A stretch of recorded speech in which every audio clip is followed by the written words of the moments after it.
Hello and welcome to the Monster Mechanics Podcast, where we take creatures of myth and media and see how they can be improved. I am your host, Scott Paladin, and with me as always is the cheese to my macaroni, Zach Jaquays. What are we talking about today, Zach? This week we're talking about the Dullahan. All right, so the Dullahan or Dullahan, where if you are a native speaker of the dialect we're coming from, the sort of Scots Celtic area, and you're telling us we're mispronouncing it, that's totally fine. We absolutely are. We're going to get it wrong. I'm just getting that out of the way. Yeah, my Gaelic is a little rusty. Yeah. So the Dullahan is it's a fearsome creature of Celtic myth. It is the headless horseman is the easiest way to describe it. It's usually a figure that rides around on a horse, usually a big black, like shadowy creature. And its most notable feature is that it carries around its head in its hand. Usually, you see the stump coming out of its shoulders, and then there will be a head that it carries. Usually, it's got glowing eyes and stuff too, and the head's supposed to be kind of rotted and whatnot in some depictions or myth. And it's kind of unclear. There's multiple variants of like this is just a creature that looks like that versus this is like a particular person who has died and is then trying to claim the souls of other people. Sometimes it has a cart that it like drives around as opposed to riding on a horse. It's got some metal ass attributes, like sometimes it uses a human spine as a whip, which I feel like there's some logistics there that human spine. Yeah, they're not really whip like, but that is a really cool image. Yeah, and then sometimes its wagon is said to be covered in like skulls that have candles in their eye sockets and stuff. It's like a traveling goth stagecoach. Just got all kinds of manner of grimdark equipment with it. It's funny because despite this being kind of in my wheelhouse of Celtic myth, I actually mostly know this creature from anime tropes. Like it keeps showing up in basically it comes up as an anime girl all the time with a detached head.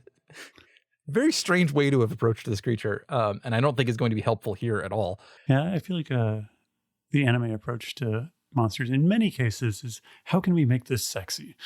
Yeah, I mean, like, I don't think that's strictly speaking anime because, like, YA novels are all about Halloween monsters in various forms of sexy. I think the only one that I haven't seen done really well is Mummies. I think all the other ones have been approached at this point. I don't know. I would kind of be on board for, like, the Dullahan being the new vampire. Oh, yeah, for sure. Yeah, the legend also holds some similarity with the Banshee or some sort of like some cross-pollination because one of the things that gets brought up is that it will call your name and then like draw the soul out of you. So that's cool. Definitely a harbinger of death kind of thing. Exactly. I mean, really, it's a scary story creature. Like it's meant to be like told around the campfire and scare the kids. And that's a worthy purpose in and of itself is just to be scary. It's always a good idea to scare kids.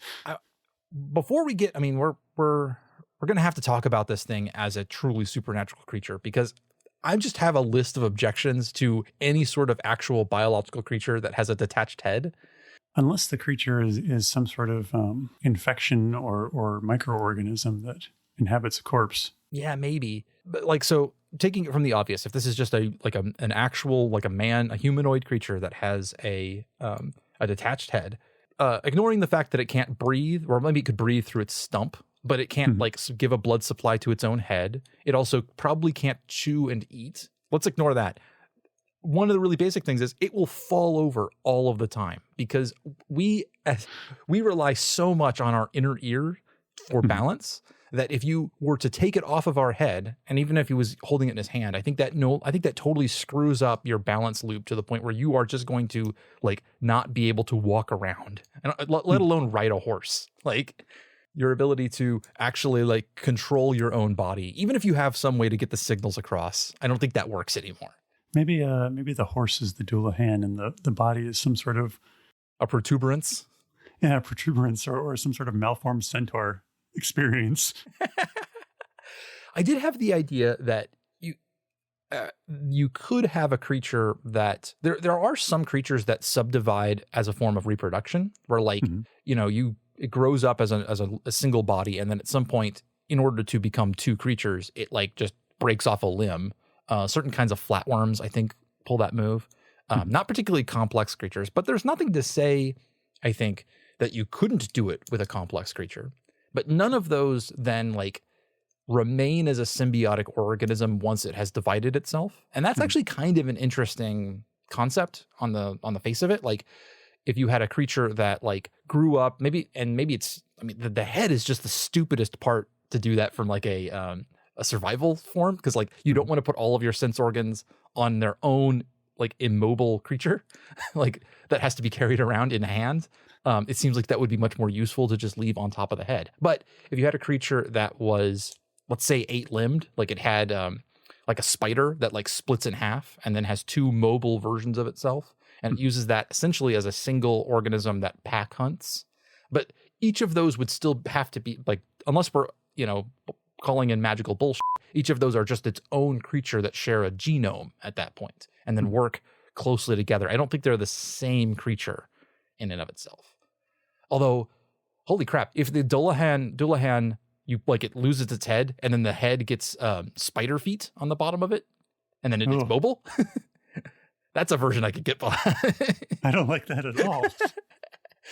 Yeah, that'd be cool. Yeah, okay, so you could imagine a version of it where it's like, you know, this is a, I don't know, some sort of creature that at some point it separates its head, and then maybe the like the chest area has its own like sense organs and or intake organs. Like it can do its own like the where the head should be, there's just a big mawing mouth, you know, like where the neck should start. You just have like a mouth there for feeding. And then the head is like a little like a scout or something. Like it is moving around and like somehow communicating back to the original body where the interesting, where the prey is. That could be kind of cool.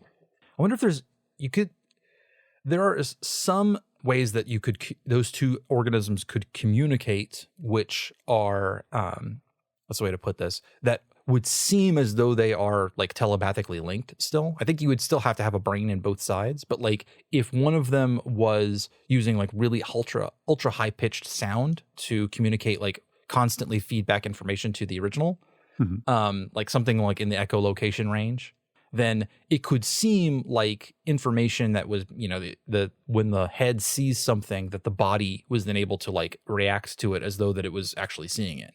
So there's a way to make that work, but you have to really stretch this idea in order to like make it work as a biological thing. I mean, maybe the head has like one tooth that's made of like sapphire. Okay. So it's got Bluetooth. Boo. Go to pun jail. Oh. Although, I mean, there's no reason that a biological creature couldn't use radio if it like developed the right kind of, it's just electrical impulses. You need a fair amount of electrical power to do it. But like theoretically, you could have a biological creature that did that. But I'm coming around to the idea that this has got to be some sort of ghost, right? Like this thing is a spirit or something, right? Yeah, probably. Like, I mean, if the idea is it's a dead guy on a horse. Mm-hmm. I do like your idea that the horse is the real monster. Like, yeah. That brings us into not Selkie, the other one, Kelpie. Brings us into Kelpie territory a little bit. Kelpies are it's another Gaelic "this will kill you" spirit, where it's a horse that tries to get you to ride it, and if you get on its back, it will drown you.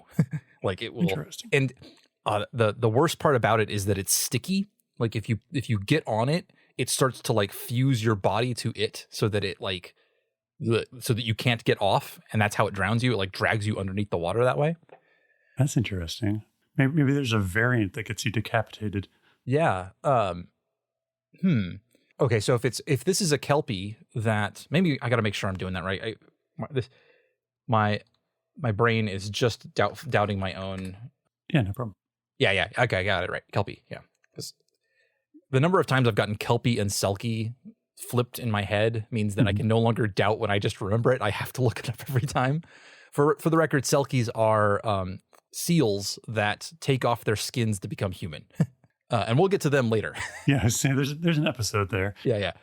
Okay, so we're thinking maybe for now we're dealing with the sticky horse. Yeah, sticky water horse. Yes. You've got this creature that gets people to ride it and then drags them into a river or lake to drown them, and then I guess are like symbiotically feasting off of their body. Like they're literally like digesting them from below, I guess, and like letting them rot on their backs. It's kind of an interesting idea. Like, I do like the idea that it's doing something to like make use of the body, like while it's attached. Yeah. I feel like this. I want to push this again. The more biological it feels, the less I'm cool with it, because this is like it's so wild to think of a way that this could have evolved. Mm-hmm. So I want to push this in the realm of like, this is something to do with like, you know, this has got to be something with a spirit world, and we can invoke a little bit of magical bullshit and then just give like some rules around it and systematize it a little bit. I definitely like the idea that when one of these is created, it's through the Kelpie myth. Like okay. So twisting the Kelpie myth, it's that it doesn't necessarily always drown you. That when you encounter one of these creatures, it's going to kill you some way. And that the two most common versions of it are you're going to get drowned, or it's going to run your ass into a tree and like get you, like knock your head off of your shoulders just with like strength.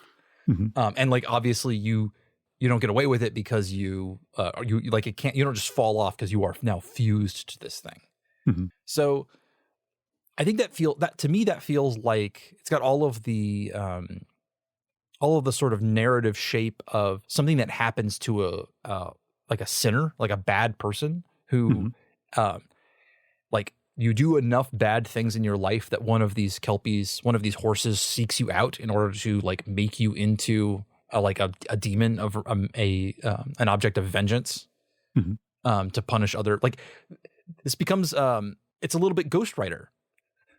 It's a little bit, you get the you're an asshole who gets the spirit of vengeance and then have to kill people. It's kind of cool. I also like the idea that like maybe the Kelpie was like in the original myth was like something that was like transport your soul to hell or something. Oh, yeah. Because it would show up while the person was still alive. Like, well, I got to kill you first to take you to hell. Yeah. And maybe maybe somewhere along the line, like the function got corrupted or distorted, and like it could no longer transport these souls to hell. So they're just kind of persisting as these vengeful spirits.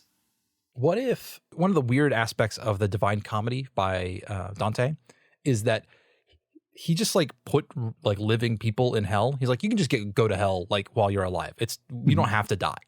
And so what if when you are in the cosmos of the world we're creating, if you are a bad enough person, that one of these will show up to just take you to hell. You don't die necessarily. It just is going to drag your ass there. You get on the horse and it's going to physically take you to the physical place of hell in this universe, right? And what happens is if you die along the way, then the system gets broken a little bit and you become one of these Dullahans. Oh, interesting. I like that because the Dullahan itself is supposed to be like a harbinger of death. Like, yes. So the Selkie or whatever that was originally supposed to be transporting souls to hell is like, well, better make the best of a bad situation here and just use this dead guy to help me in my work. I think this is a sort of like, this is your like, okay. So that you're supposed to be dragged to hell while still alive. And so you're supposed to have some amount of time of your life that was spent in hell. And if you die along the way, you've sort of cheated hell out of punishing you for that. Like you've gotten out of your punishment. If they took you to hell, you would now be dead, which is, I assume, somewhat not as bad as being alive in hell. Being dead in hell seems better to me than being alive in hell. I don't know why that makes sense, but it does.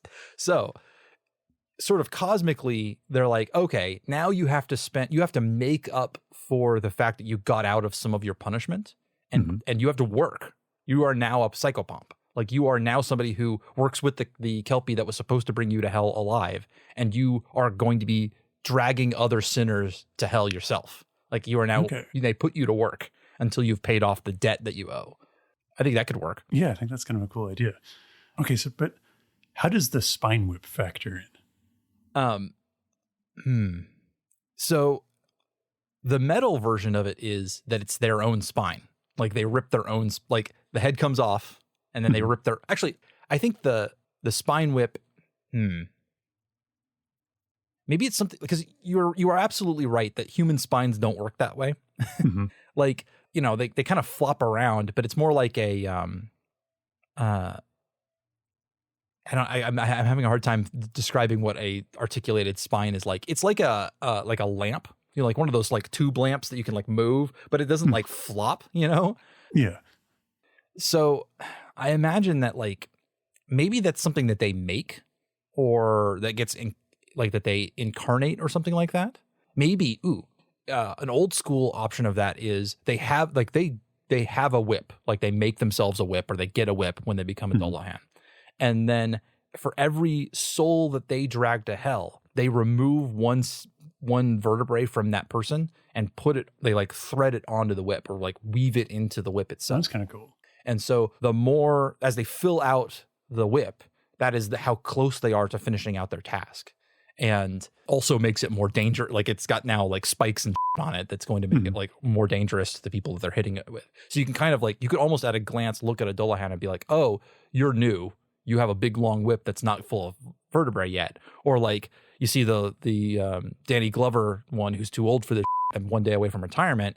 And he's got, an entire 12-foot long whip full of vertebrae that he's got like ready to go. Just 2 more reapings before retirement. Exactly. Yeah, that's pretty cool. We could work with that. Yeah. So there's another interesting aspect of the Dullahan that we didn't touch on earlier, and that is that it is repelled by gold. Yes, I saw that. This reminds me of the other precious metal allergies that we know of, which is silver. Yeah. But gold is, I guess, like gold is the one-upmanship of silver. Or I feel like there's definitely like some ties to like gold and the sun. So maybe there's like a metaphorical bond there, or because I would love to do an angle where it's like, instead of being repelled by gold, that they can just be bribed. Like you can straight up just hand them money or other valuables, make sacrifices in order to get them off your back for a while, not forever. Interesting. Like you won't ever truly get them away, but if you hand them a sack of gold, they will disappear and give you another couple of months until they find you again. It's an interesting idea. Yeah, that feels very old school to me. That like if you that leads to a fun like a myth where you're always supposed to carry a gold coin with you or some gold object, and you're never supposed to spend it or trade it away or let it be lost or anything like that, because if a Dullahan finds you, you need something to like pay them off and get away. That does kind of go back to the ferryman myth as well. Yeah, Karen. And there's variants of that all over the place. Yeah, where you they put coins on the soul on the over the eyes of dead people in order to pay the ferrymen to carry their souls across to the afterlife. What if the Dullahan can't take a piece like a chunk of your spine or whatever if you pay him? So like your way for a peaceful transition to the afterlife in this manner is if you pay the Dullahan to transport you. If you don't have the payment, he'll exact his toll in another way. Oh yeah, so he's demanding payment right now. Yeah, basically the easy way or the hard way, and the easy way is to pay him. I like the idea maybe there's more than one option where like he can take you to hell the hard way, where he like hits you with his whip and then like rips a section of your spine out and then carries your ass back to hell. Or you can pay him to like be nicer to you and he takes you to hell. Or one option is that you like hand him the gold and then while he's distracted putting it in his sack, you run away. And that gives you some time because he's going to come after you still. But if I was writing this as a fairy tale, the version of it that's the smart guy's version. And what he then does is like, oh shit, I'm bound for hell, and changes his ways. Like goes and repents his sins and starts to do good work. And if he can stay ahead of the Dullahan long enough, he can make it up. And then when the Dullahan comes for him, he goes peacefully and is taken to heaven instead. Like it can act as in the space of a story. It can act as like your come to Jesus moment. And you're like, oh shit, like I am going to go to hell for the rest of my life. In fact, they were going to drag me there while I was still alive. And I better turn things around, Jean Valjean style.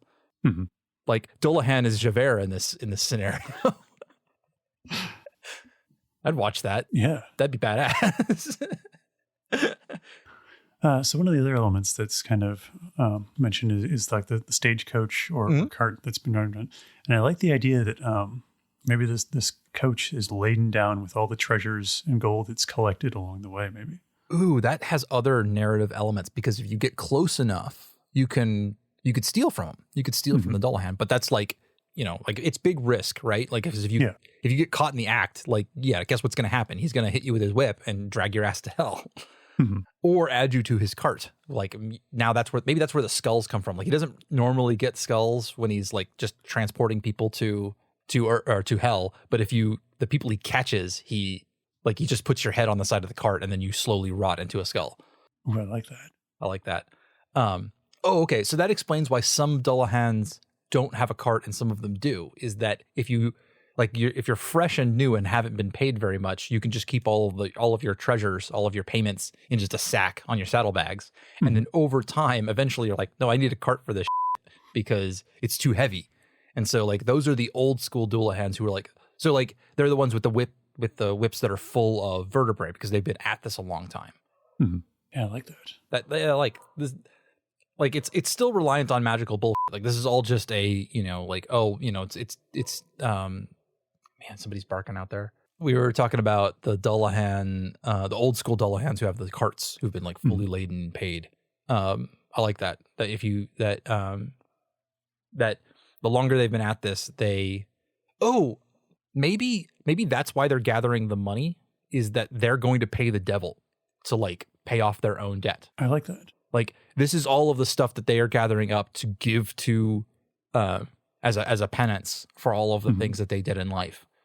Literally paying off your sins is totally a very like old school Christian value. Like I know what oh crap, I can't remember the name for it now.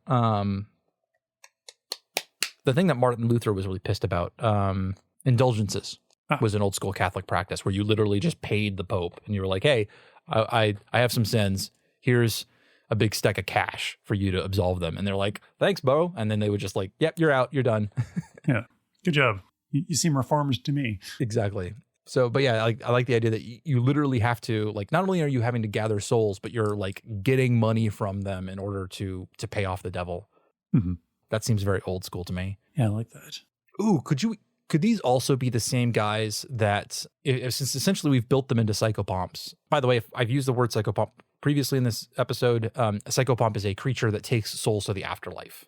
So Karen is thought of as a psychopomp. Hermes is a psychopomp. There's the Madidu, which is a dog that does the same job. There's, like almost every myth has some version of this idea where it's like it's a particular creature or spirit or something whose job is to like take the souls to the next world. So we've sort of built ourselves a Dullahan psychopomp, which I think is cool. Yeah. Could these be the guys that like you can challenge to a game of chance to sometimes get away? Interesting. Because they're kind of avaricious, right? Like where if they get more money out of the thing, then they're happier because they're going to be able to pay off their debt sooner. So it seems like they would be susceptible to, well, I'll double your nothing, if you want, I would normally give you this much for you to go away. I could give you double that, or we could play a game of chess to see like who is the better person, or some dice or something like that. I feel like there's bargaining with the creature who can just say your name and kill you is a little. I mean, it's a very bold move, right? Like that's an audacious thing to do, is to be like, I know that you have all of the power in this scenario right here, but what if I offered you a deal? What kind of game would the Dullahan engage in? Like, yeah, I feel like it's got to be pure chance. So it's not a game of chess. It's not Go or anything like that where there's a strategy that you can employ. It's got to be something like dice or cards. Dice are really good because they got that kind of bony quality, like they're dice often were made of bone back before plastic was a thing. So, oh man, I wonder if you could have a okay, this is a weird pull. Do you know there's a game where you, instead of rolling dice, you roll pigs, tiny plastic pigs? Yes, I remember that from my youth. God, what was it called? I don't remember, but there's like, I feel like it was something like really on the nose, like Stack the Pig or something. Yeah, Pass the Pigs. There you go. Is a commercial version of the dice game Pig. That seems weird. Like if you could have something like that, but like they've carved bone, like phalanges or something like that, small bones, into shapes that land in certain configurations. That seems like a very cool, it's a very gothic, macabre version of Pass the Pig, but like made all metal. Yeah, playing Knuckles with the Dullahan. Oh, Knuckles is a good name for it. Yeah. And like, depending on how, like, it's a game of how they land and like how many points you get. I love the idea that, if I remember correctly, Pass the Pig is a push your luck style game. You can keep going as long as you don't get the bad result.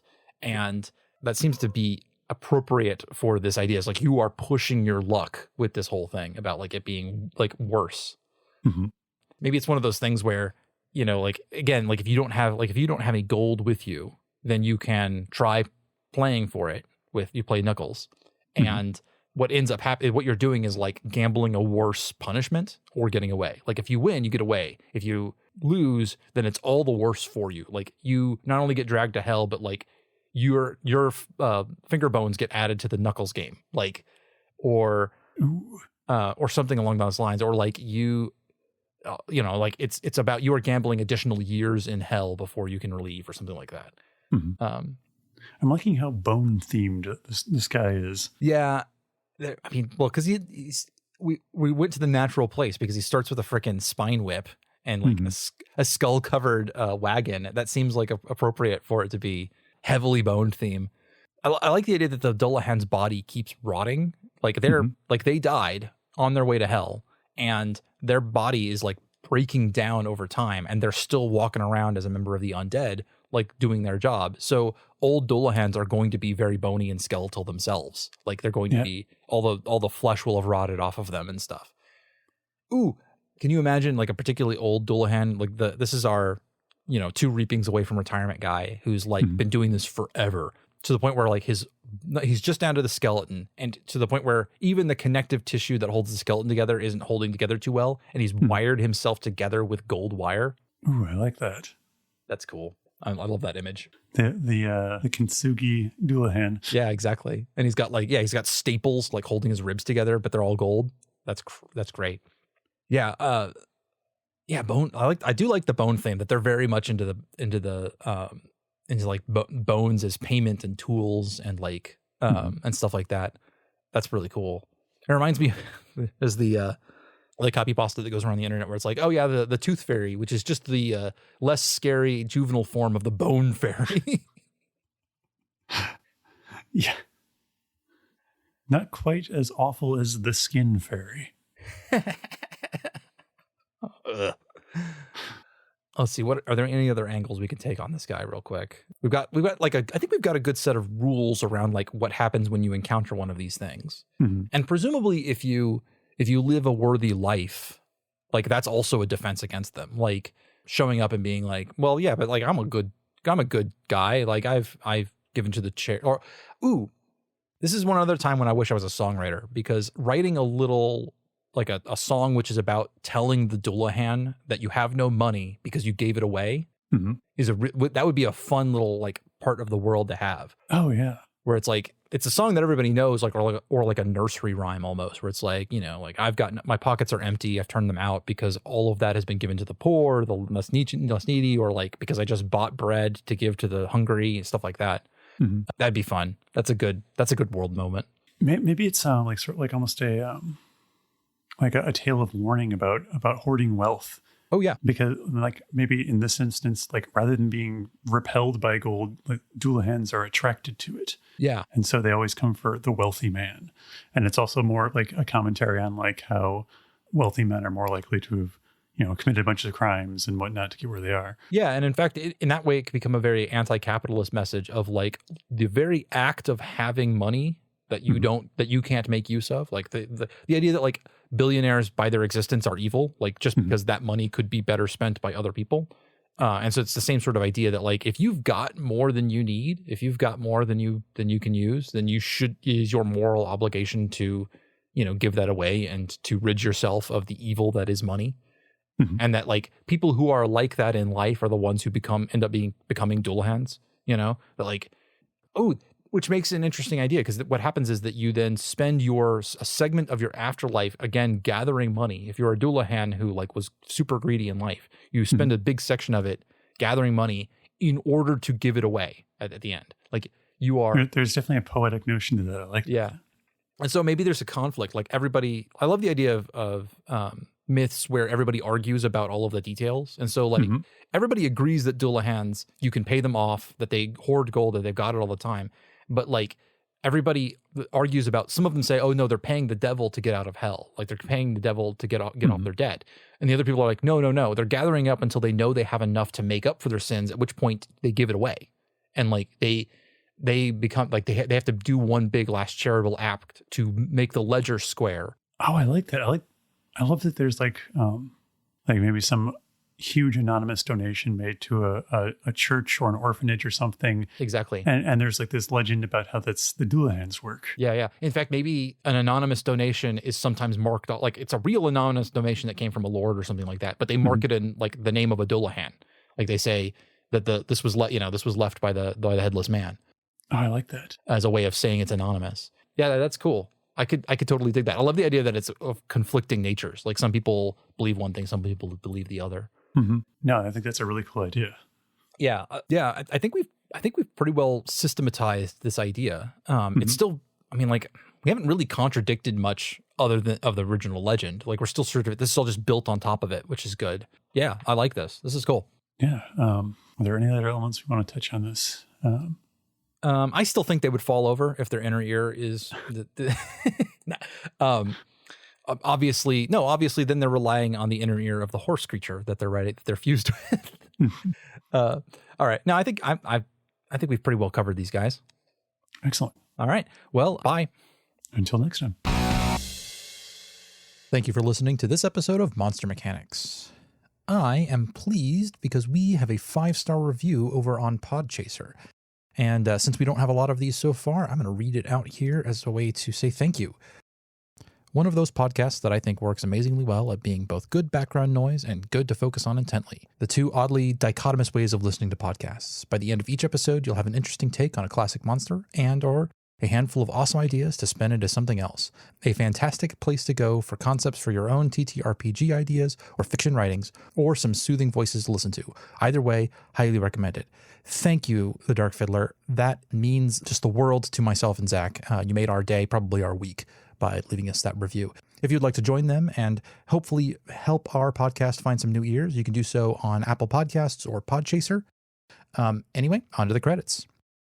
Monster Mechanics is produced and edited by me, Scott Paladin, and hosted by myself and my best friend, Zach Jaquays. All of the ideas generated during this podcast are released under a Do What the F You Want public license.